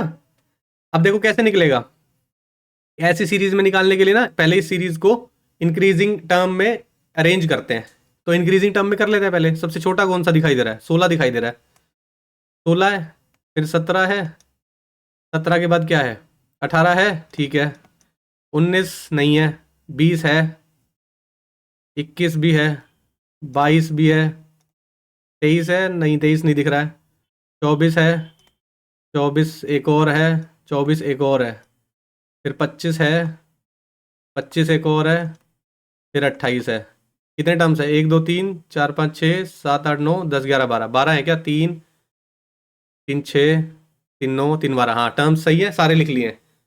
अब क्या होता है जब आप मीडियन निकालते हो, पहले आप नंबर ऑफ टर्म्स गिनते हो, नंबर ऑफ टर्म्स इवन है ठीक है, कितनी है, 3 3 6 3 9 3 12, तो 12/2 कितना करोगे, 6 आ जाएगा। तो आपको 6th और 7th टर्म का एवरेज लेना होता है जब ये केस है, जब आपकी नंबर ऑफ टर्म्स इवन है। 6th टर्म कौन सी है, 1 2 3 4 5 6, ये वाली टर्म और ये वाली टर्म का एवरेज ले लो, कितना हो जाएगा, 46, 46 का एवरेज कितना हो जाएगा, 23, ये आपका मीडियन आ गया। फॉर्मूला मैं नहीं लिख रहा हूं, जब हम करेंगे तब डिस्कशन में आपको मैं पूरा डिटेल में फॉर्मूला समझा दूं, लेकिन अभी बस डायरेक्ट लिख रहा हूं मैं चीजों को। 3 × 23 ट्वाइस ऑफ मीन, मीन क्या होता है, एवरेज को ही मीन बोलते हैं। इसका सम कर लोगे आप और डिवाइड बाय 12 कर दोगे, आपका आंसर आ जाएगा। सम कर लेते हैं, कौन सी बड़ी बात है। 7 और 6 13, 13 और 8 21, 21 1 22, 22 और 2 24, 24 और 4 28, 4 32, 36, 36 और 5 41, 5 41 और 5 46, 46 और 8 54, 5 कैरी गया, 5 2 7, 8 9 10 11 12 13 14 15 16 17 18 19 20 21 22 23 24 25 26, 264, 12 से करोगे, 12 दूनी 24, 12 दूनी 24, मीन कितना आ गया, 22, 23 दिया, 3 3 9, 3 दूनी 6, 69 माइनस 44, कितना बचेगा, 25। ठीक है भाई, 9 में से 4 गया 5, 6 में से 4 गया 2, ठीक है, ऑप्शन सी आंसर। बस इतना ही था। अगर ये फॉर्मूला आपको पता है तो आपको निकालने के लिए कोई मुश्किल काम नहीं है, क्योंकि मीडियन जब सिखाते हैं तो ये सबसे पहले सिखाया जाता है, ऑड नंबर ऑफ टर्म्स में मीडियन क्या होगा, इवन नंबर ऑफ टर्म्स में ऐसी सीरीज में मीडियन क्या होगा। ठीक है, तो क्वेश्चन मुश्किल नहीं है, बस अभी हमने कवर नहीं किया इसलिए शायद आपको मुश्किल लग रहा होगा। नेक्स्ट, अब ये क्वेश्चन देखते हैं स्टैटिस्टिक्स का। अब इसमें क्या है, टेबल तरह से दिया हुआ है आपको, टेबल के तरीके से एक बार टेबल बना लेते हैं। क्लास इंटरवल 0 से 5, 5 से 10, 10 से 15, 15 से 20, 20 से 25, 25 से 30, 30 से 35। फ्रीक्वेंसी क्या दी हुई है, 3 5 4 2 7 6 5। अब ऐसे केसेस में ना हमें कॉम्युलेटिव फ्रीक्वेंसी निकालने की जरूरत पड़ती है। कॉम्युलेटिव फ्रीक्वेंसी क्या है, हर एक स्टेप पे फ्रीक्वेंसी को ऐड करते जाओ, आपकी कॉम्युलेटिव फ्रीक्वेंसी आ जाएगी। पहले स्टेप में 3 रहेगा, 5 और 3 8, इसको नीचे के साथ ऐड करते चले जाओगे तो बात वही है, वही आता रहेगा। 4 8 और 4 12, 12 और 2 14, 14 7 21, 21 और 6 27, 27 और 5 32। ठीक है, ये फ्रीक्वेंसी का सम भी 32 ही आएगा आपको। अब इस क्वेश्चन को सॉल्व करने के लिए सीधा फॉर्मूला लगता है, उसके अलावा कोई इसमें सोचने वाली बात नहीं होती है। मीडियन निकल के आएगा, मैं टर्म्स जो लिख रहा हूं उसको एक्सप्लेन कर दूंगा। LM plus n/2 minus f upon FM into i. अब देखो, इसको एक एक चीज को मैं लिखूंगा और एक एक चीज को मैं एक्सप्लेन करता चलूंगा। मीडियन की वैल्यू आएगी, पहले तो ये लिखा हुआ है LM लिखा हुआ है। LM का मतलब क्या है, जो मीडियन क्लास होगी ना हमारी, उसकी जो लोअर वैल्यू होगी इसमें, ठीक है, लोअर वैल्यू होगी इस चीज की, क्लास इंटरवल की, वो हमारी LM वैल्यू होती है। अब हमें ये कैसे पता चलेगा कि मीडियन क्लास कौन सी है। मीडियन क्लास निकालने के लिए क्या होता है, n/2 करते हैं। n कितना है हमारा, 32 है, बाय 2। 16 किस में आ रहा है ये देखना है हमें, वही हमारी मीडियन क्लास होगी। 14 वाले में आ रहा है 16, नहीं 21 वाले में आएगा। ये वाली जो क्लास है ना हमारी, ये वाली क्लास है हमारी मीडियन क्लास, इसी की सारी वैल्यूज पुट होंगी और आपका आंसर आएगा। अब देखो, लोअर वैल्यू निकली है यहाँ पे 20 हो गया, n/2 निकाला 16 हो गया, माइनस फ्रीक्वेंसी या f का मतलब क्या होता है, cumulative frequency of the upper class, एक प्रीवियस क्लास की। तो यहाँ पे 21 थी तो प्रीवियस क्लास की कितनी है, 14। FM क्या होता है, फ्रीक्वेंसी ऑफ दैट क्लास, ये कितनी है, 7। I का मतलब क्या होता है, विड्थ ऑफ क्लास इंटरवल, इन दोनों के बीच में गैप कितना है, 5 का, 5 हो गया। 20 प्लस ये कितना हो गया, 2, 2/7 हो गया, 2 से मल्टीप्लाई करोगे 10/7 हो गया। 20 प्लस 7 एकम 7, 3 7 चौक 28। ठीक है, तो कितना हो जाएगा, ऐसे डॉट डॉट चलेगा, 21.4 समथिंग हो जाएगा। 21.4 कहाँ है, ऑप्शन ए आंसर। बस हो गया सॉल्व। ये फॉर्मूला आपको इसमें पता होना चाहिए। अभी हमने स्टैटिस्टिक्स जैसे किया ही नहीं है, क्योंकि मेंस का सब्जेक्ट है, मतलब मेंस का टॉपिक है, फ्री में करके क्या करेंगे। लेकिन जब मेंस की बात होती तो ये टॉपिक भी हो चुका, और ये पहला फॉर्मूला है उसमें जो सीधा यूज होता है। ठीक है, तो कोई ऐसा अलग फॉर्मूला यूज ही नहीं हो रहा। एक क्वेश्चन रहता है हमारा पॉपुलेशन वाला क्वेश्चन। इस क्वेश्चन को देख के लगता है क्यों, इसकी वजह से कि कैलकुलेशन थोड़ी सी लंबी हो सकती है। तो अगर जब पेपर में अटेम्प्ट करने बैठोगे ना, तो माइट बी चांसेस हैं कि आप इस क्वेश्चन को स्किप कर दो या इस क्वेश्चन को छोड़ भी दो। ऐसा भी हो सकता है, डिपेंडिंग कि किस बच्चे की तैयारी कितनी ज्यादा अच्छी है, किस बच्चे की कैलकुलेशन कितनी ज्यादा जल्दी करता है, या कौन इस पर्टिकुलर क्वेश्चन के लिए टाइम बचा गया। ठीक है, क्वेश्चन पढ़ते हैं एक बारी, देखते हैं क्या कहने की कोशिश कर रहा है। The population of a place increase to 50,000 from 2016 से 2018। कह रहा है 2016 से 2018 तक पॉपुलेशन जो इंक्रीज हो गया ना, वो 50,000 हो गई है। ठीक है जी, किस परसेंट से बढ़ी है? 6% रेट से बढ़ी हुई है। And continued the same trend for the next 3 years. ठीक है, अगले 3 साल तक यही ट्रेंड रहता है। If population of A, if A is the population of 2016, इसमें जो पॉपुलेशन थी उसको ए माना गया है, and B is the population of 2020, 18 के बाद 2020 में जो पॉपुलेशन है उसको बी माना गया है। पूछ रहा है both are approximated to the next possible integer then the value of B minus A. Approximation की वैल्यू आएगी, तो वो पूछ रहा है बी माइनस ए कितना होगा। ऑब्वियस सी बात है, जब पॉपुलेशन बढ़ रही है तो बी की पॉपुलेशन ज्यादा होगी, ए की पॉपुलेशन कम होगी उस टाइम पे। मतलब ए जो पॉपुलेशन लटकी हुई है 2016 में कम होगी, बढ़ बढ़ के तो 2020 पे पहुंचे हैं और 6% की रेट से बढ़ रहा है, तो बी माइनस ए की वैल्यू पूछे आपसे। सॉरी। अब देखो इसमें इंक्रीमेंट कैसे लगाओगे, यहां तक पहुंचने के लिए तो 2 साल का इंक्रीमेंट हो रहा है, सक्सेसिव वाला केस लग जाएगा आपका। कैसे लग जाएगा? 6% क्या होता है? 3/50, तो 50 से 53 और फिर 50 से 53। ठीक है, 53। ये रेशियो मेथड से करके दिखा रहा हूं, अगर आप सीधा कंपाउंडेटर्स वाला लिखोगे तो उसको ऐसे लिख देते हैं, 2 साल का 50 से 53 और 50 से 53, इसमें बीच वाले साल का नहीं निकाल पाओगे आप। ठीक है, 2500, 53 का स्क्वायर कर लो, 3 3 9, 5 3 15, 5 3 15, 5 5 25 और 1 26, 9 5 और 5 10, 6 7 8, 2809 हो गया। ठीक है ना, यही होगा। दोबारा कैलकुलेट कर लो, 3 3 9, 5 3 15। ठीक है, 5 3 15, 5 5 25 और 1 26, 9 10 6 7 8। ठीक है, अब ये बोल रहा है ये हो गई थी 2018 में, यानी कि 50,000 की वैल्यू, 2809 की वैल्यू आपको 50,000 दी हुई है। ठीक है, अब आपको देखना है कि ये जो 2018 से वैल्यू बढ़ेगी, पहले तो आपको 2016 की निकालनी पड़ेगी। आपको इसकी वैल्यू दी है 50,000, 2809 डिवाइड करोगे तो एक की वैल्यू आ गई। 2016 की निकालने के लिए ये 2500 है यहाँ पे इसकी वैल्यू, तो 2500 की कितनी आएगी? अब ये सॉल्व करना है पहले, आपको ये मिल जाएगा। ठीक है, अप्रोक्सीमेट वैल्यू में चलोगे। ठीक है, ये कैलकुलेशन देखो लंबी दिखाई दे रही है, आपको अप्रोक्सीमेशन में चलना है ताकि आपका आंसर जल्दी आ पाए, या उस पर्टिकुलर टाइम पे आपने 2 4 5 मिनट एक्स्ट्रा बचा रखे हैं तो उस चीज को आराम से सॉल्व करके भी निकाल सकते हो। ठीक है, अब देखो 2809 की वैल्यू 50,000 है, आपको 2500 की वैल्यू पूछी है, ये निकल जाएगी वैल्यू 2500 की। ठीक है जी, तो ये वैल्यू आ गई यहाँ पे। अब इसके बाद अगर आप 2 साल की और बढ़ाना चाहते हो, 50,000 को अगर आप 6% से बढ़ाते हो तो 106/100 लिखते हो।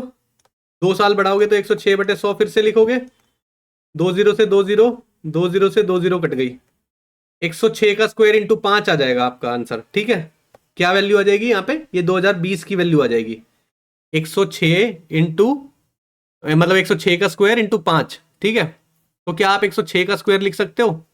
मैं बोल रहा हूँ ना ये कैलकुलेटिव क्वेश्चन है, इसमें अप्रोक्सीमेशन मैंने अभी सिखाया नहीं, तो अप्रोक्सीमेशन से मैं कर नहीं रहा हूँ बिल्कुल भी।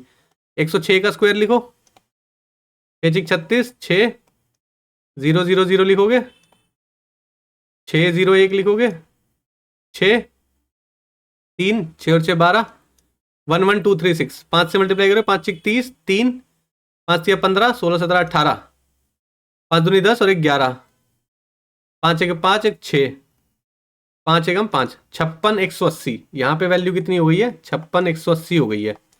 यहाँ पर थी 50,000, यहाँ पर वैल्यू निकल के आएगी इससे। अब इससे निकाल लो कितने, कैसे निकलेगी?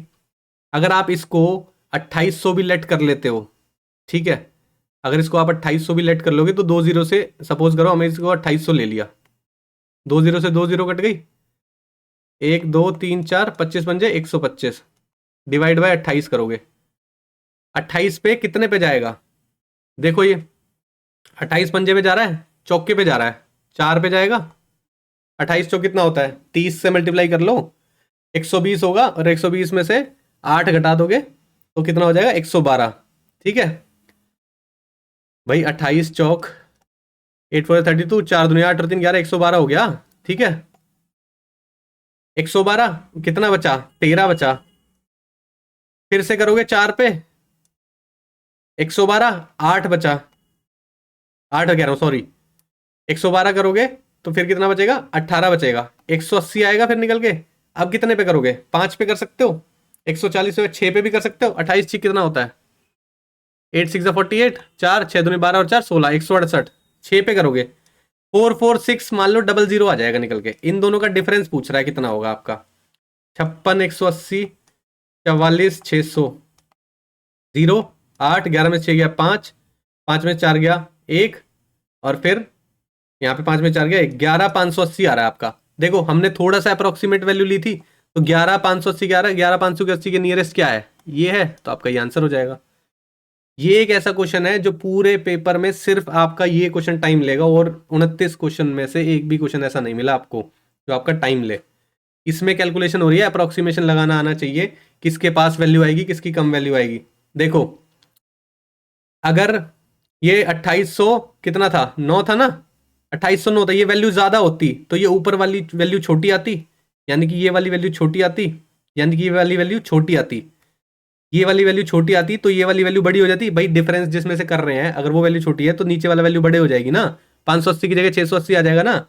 ये छोटी होती तो डिफरेंस करने के बाद यहाँ पे वैल्यू बढ़ जाती, तो इसलिए हमने इस पे आंसर लगाया है, नहीं तो और कोई देखते अगर लग रहा होता तो। ठीक है, सिर्फ पूरे उसमें ये एक क्वेश्चन है जो कि आपका टाइम लेगा, और एक भी क्वेश्चन नहीं है, वो सारे क्वेश्चन फटाफट कर सकते हो आप। और बढ़िया बात ये है, देखो मैं काउंट करके दिखाता हूँ आपको कि कौन से क्वेश्चन मैंने करा रखे हैं। ये क्वेश्चन करा रखा है 1, ये भी क्वेश्चन इस टाइप के करा रखे हैं 2, ये भी करा रखा है 3, ये भी करा रखा है 4, ये भी 5 6 7, ये नहीं करा है 6, ये प्रोबेबिलिटी का प्रोबेबिलिटी हमने की नहीं है अभी, 6 हो गया, ये करा रखा है 7 हो गए, ये भी करवा रखा है 8, बस ये कैलकुलेटिव है, थोड़ा डिफिकल्ट है, हमने पॉपुलेशन के क्वेश्चन किए हुए हैं। 8 हो गया, ये भी सिंप्लीफिकेशन है 9, ये नहीं किया हुआ, ये नहीं किया हुआ, ये किया हुआ है 10, ये नहीं किया हुआ, ये किया हुआ है 11, ये भी किया हुआ है 12, ये भी किया हुआ है, एवरेज अगर निकालना आता है, चलो मैंने n+1 नहीं बताया, छोड़ दो उसको।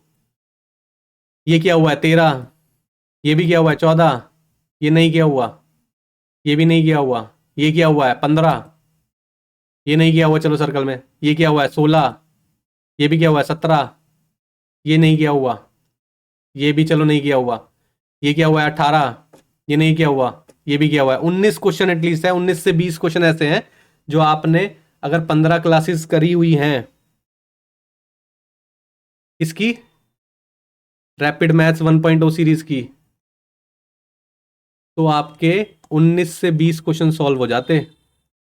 कंपैरिजन देख रहे हो, इतना वैल्यूएबल क्लास है कि एक क्लास में से एक क्वेश्चन भिड़ने के चांसेस हैं, इसीलिए सारे कॉन्सेप्ट्स को साथ में लेके चल रहे थे।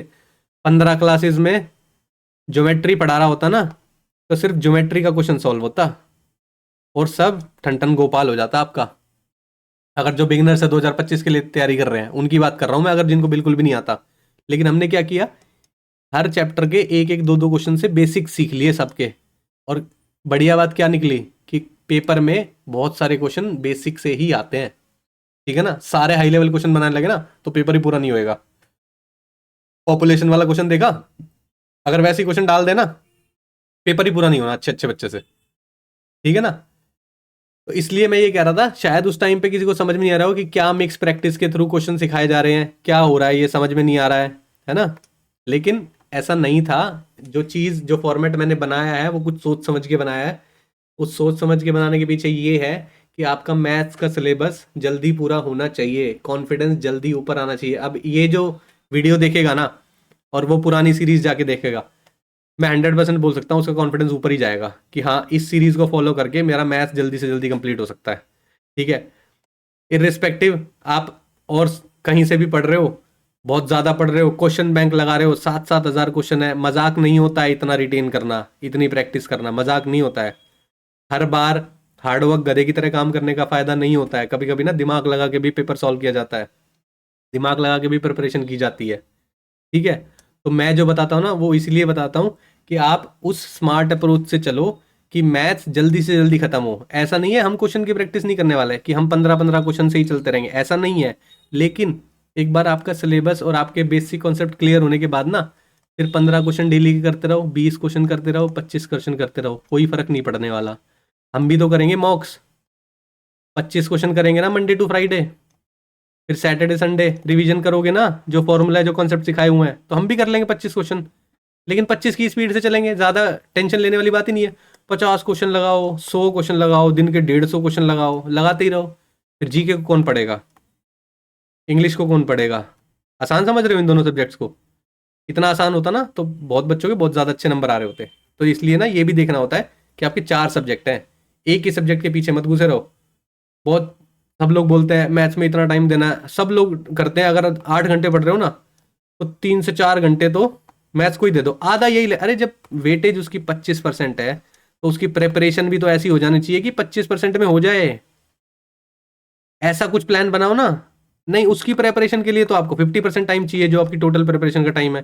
फिर जीके एक ऐसी चीज है उसमें भी बहुत टाइम चाहिए, 3 से 4 घंटे का रोज मांगते हैं अगर कर रहे हैं तो। इंग्लिश को और रीजनिंग को भाव ही नहीं दोगे क्या आप? इतनी नाइंसाफी क्यों कर रहे हो इन सब्जेक्ट्स के साथ?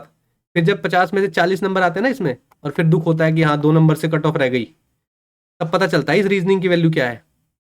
या इंग्लिश में कम नंबर आते हैं ना, अरे क्लोज टेस्ट में कट गए, नरेशन में कट गए, एक्टिव वॉइस एक्टिव पैसिव में कट गए, तब पता चलता है कि इन सब्जेक्ट्स की वैल्यू क्या है। मैथ्स के पीछे लगे रहते हो, अरे मैथ्स में 40 ले आओ, इंग्लिश में 40 ले आओ, रीजनिंग में 45 ले आओ, मैथ्स में 45 ले आओ। नंबर देखो ना कैसे होते हैं।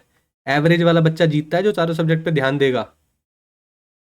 ठीक है, ऐसा नहीं है कि कोई भी कर लो मैथ्स 50 नंबर ले आओगे, लेकिन उसके बाद इंग्लिश 25 नंबर, रीजनिंग में कट पिट के 40 आ जाएंगे, और जीके का तो पता ही नहीं है। तो फिर कैसे होगी कट ऑफ पार प्री की? मेंस तो भूल ही जाओ फिर। समझ में आ रहा है? तो ये जो क्लास करी है एक और कर लेंगे, जो 20 तारीख को पेपर आया था उसको भी सॉल्व करा देंगे, रीजनिंग का पेपर भी सॉल्व करा देंगे। रीजनिंग में तो बिल्कुल ही तुच्छ क्वेश्चन पूछे हुए हैं, अब क्या बताऊं उसमें तो मैं, लेकिन करेंगे उसको भी। एक बारी मैं आपको ग्लिम्स दे दूंगा उसके कि कितनी जल्दी पेपर सॉल्व हो सकता था वो भी। यहाँ पे तो मैंने एक एक क्वेश्चन हाथ से सॉल्व करके दिखाया है, ओरली क्वेश्चन हो रहे हैं यहाँ पे भी तो, लेकिन ओरली भी सीख लेंगे टाइम के साथ। ठीक है, तो जो बच्चे पहली बार आए हैं एक बार जाके ना इस वाली क्लास को देखने के बाद, जो रैपिड मैथ सीरीज है ना, शुरू की 15 क्लास देखना, 15 दिन तक आपको पता चलेगा कि मैं क्या सिखा रहा हूँ और क्यों सिखा रहा हूँ। ठीक है, तो ये था सीजीएल मेंस का डिस्कशन 18 जनवरी की जो शिफ्ट थी उसका। नेक्स्ट वीडियो में जो 20 जनवरी की शिफ्ट होगी या रीजनिंग की इसी 18 जनवरी की शिफ्ट को सॉल्व कर लेंगे, देखते हैं जिस तरह से भी रहेगा। ठीक है, तो आज के लिए इतना रखते हैं, मिलते हैं नेक्स्ट क्लास में। Thank you.